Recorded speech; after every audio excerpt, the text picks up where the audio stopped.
ধর্ষণ করেছে এবং সেই ছবি ভিডিও সোশ্যাল মিডিয়াতে আপলোড করে একটি নৃশংস এবং নেক্কারজনক ঘটনা ঘটিয়েছে। তারই প্রতিবাদে আমরা সিলেট বৈষম্য বিরোধী ছাত্র আন্দোলনের জেলা এবং মহানগরের নেতৃবৃন্দ আজকের এই প্রতিবাদ এবং বিক্ষোভ মিছিল আয়োজন করেছি। আজকে বিভিন্ন শিক্ষা প্রতিষ্ঠান থেকে যে সকল শিক্ষার্থী বন্ধুরা উপস্থিত হয়েছেন এবং আমার সাংবাদিক বন্ধুরা, ইলেকট্রনিক মিডিয়া, প্রিন্ট মিডিয়ার যারা উপস্থিত হয়েছেন, সবাইকে জানাই বৈষম্য বিরোধী ছাত্র আন্দোলনের পক্ষ থেকে আন্তরিক শুভেচ্ছা এবং রক্তিম অভিনন্দন। সংগ্রামী উপস্থিতি, এই যে নন্দিনীর যে ঘটনা, সেটা কোনো বিচ্ছিন্ন ঘটনা নয়। আমরা দেখেছি বিগত দিন এইভাবে দর্শকরা দর্শন করে প্রকাশ্য দিবালোকে তারা ছাড় পেয়ে যায়, কিন্তু কোনোভাবে দৃষ্টান্তমূলক শাস্তি গ্রহণ করা হয় না। যদি দৃষ্টান্তমূলক শাস্তি গ্রহণ করা হতো তাহলে আমাদের বোনরা আজকে এভাবে অনিরাপদ হিসাবে বাংলাদেশে থাকতে পারতো না। আমরা আজকের এই সিলেটের পূর্ণভূমি থেকে সুস্পষ্ট ভাষায় জানিয়ে দিতে চাই প্রশাসনকে, আপনাদের নাকের ডগায় এই সন্ত্রাসীরা কিভাবে আমার বোনকে বিবস্ত্র করে ধর্ষণ করেছে, আমরা সেটা আপনাদের কাছে প্রশ্ন রাখতে চাই। আপনারা যদি এই বাংলাদেশের আমার বোনদেরকে যদি নিরাপত্তা দিতে না পারেন তাহলে আমরা মনে করব এটা আপনাদের ব্যর্থতা।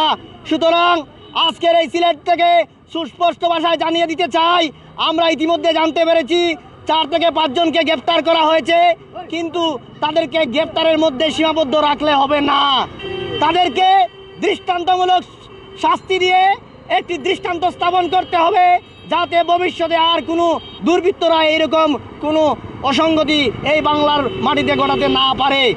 সেইভাবে আমরা আজকে আপনাদেরকে জানিয়ে দিতে চাই, এই বাংলাদেশের আনাচে কানাচে যেখানেই এই সমস্ত ঘটনা ঘটুক না কেন, আমরা বৈষম্য বিরোধী ছাত্র আন্দোলন বিগত দিনের মতো আগামী দিনগুলোতে অগ্রণী ভূমিকা পালন করব, সেই আশাবাদ ব্যক্ত করে আজকের অনুষ্ঠানের সমাপনী বক্তব্য এখানে শেষ করছি। ধন্যবাদ সবাইকে। বিচার চাই। ভিকটিমকে নিয়ে রাজনীতি করা হয়েছে।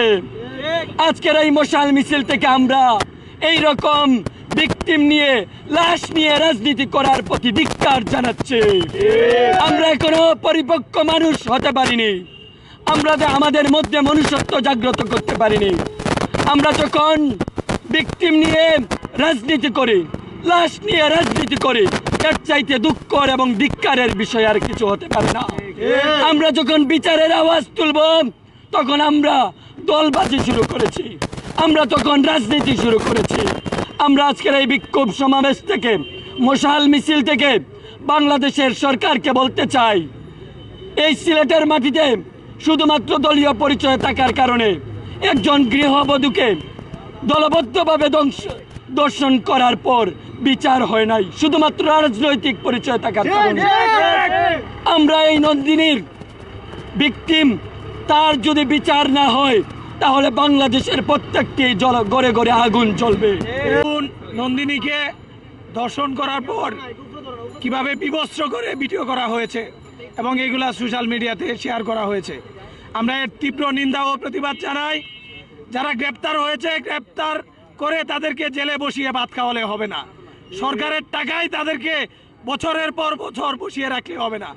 দ্রুততম সময়ের মধ্যে তাদের বিচার কার্যকর করে বাংলাদেশে একটি দৃষ্টান্ত উদাহরণ স্থাপন করতে হবে, যাতে পরবর্তীতে এই ধরনের নরপশুমূলক কোনো কাজ করতে গেলে দর্শকের বুক কেঁপে উঠে।